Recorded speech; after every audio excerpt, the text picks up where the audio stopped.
folks, I got a quick one for you today. These guys here, NYC CNC, this guy's here, his name is John Saunders. He owns Saunders Machine Works out in Ohio. And for the past 8 months, they have been working on this project, a life-size working recreation of the Johnny 5 robot from the movie Short Circuit back in the 80s. It's a great movie, you should go check it out. But they have been working on all these pieces to build this robot. And like for instance, here's the boomerang. Like this is the tank treads for it. They are they're machining it all out using two different machines. So they have a Haas that they're using, and also a Tormach to go ahead and do all of these machining maneuvers to cut out all these parts. Now this project has been going on for quite a while now, and they are now taking in people that want to be involved and help out. So I sent them a message and I told them about myself and what type of machine I have and the experience, and they said sure, and they sent me over a part to work on. So these are the part that we're working on. This is the upper arm skin. It is going to basically cover up all the internals from the upper portion of the arm, and they said they need two of them, one for left, one for right. So this one had to get mirrored. I mirrored it and got an exact reverse duplicate, so we have left and right arms. So it's a really simple part, pretty much. It's just a thin piece of aluminum, 1.588 millimeters. They do everything in standard because this is America, and so I just changed the units to millimeters. That's how I got the 1.588. They are pretty simple parts. It's pretty much just a flat piece of aluminum with some holes. These ones are all screw holes. These ones down here are bigger than the others. Up here we have another hole here. I'm assuming this is for something to stick through like a bolt. And then these screw holes have a chamfer on them. So I'm going to walk through real quick how we're going to machine this. First thing we're going to do is a 2D pocket with a 1/8 inch end mill, which is approximately 3 millimeters. It is going to want to helical its way into these holes. Now these holes here are just too small for it to actually do any type of helicing, so it's just going to plunge straight through, which is fine because an 1/8 inch end mill won't have any problems just barreling right through that. These ones here are a little bit bigger, so there is room here for the tool to actually helical its way in and then spin around to the final diameter. This one's interesting because it's got this chamfer on it. So what it's going to do for here is it's only going to machine this diameter here, from the top, from the surface, down to this diameter.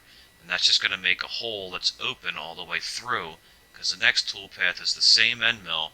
We're going to do a ramp, because I don't have a chamfer tool that is this angle. So basically it's a 3D ramp. So basically what it's going to do is the tool is going to come down, and it is going to spin around, and I have it set for a 0.1 millimeter maximum step down. So it's just going to continue to spin around, move up 0.1 millimeters, spin around. It's going to keep going around like that. Okay, so here's basically what's going to happen. The tool is going to come along, it's going to plunge down into that hole that we already made, and it's going to spin around like this, and it's going to continue coming up 0.1 millimeters every time that it spins around, and it's going to do this at a constant ramp all the way up until we have our chamfer. It's going to continue around until it reaches the top like that, and it's going to lift away and move on to the next hole. So that's how we're going to get those chamfers without the correct chamfer tool. Following that, we are going to do a 2D contour.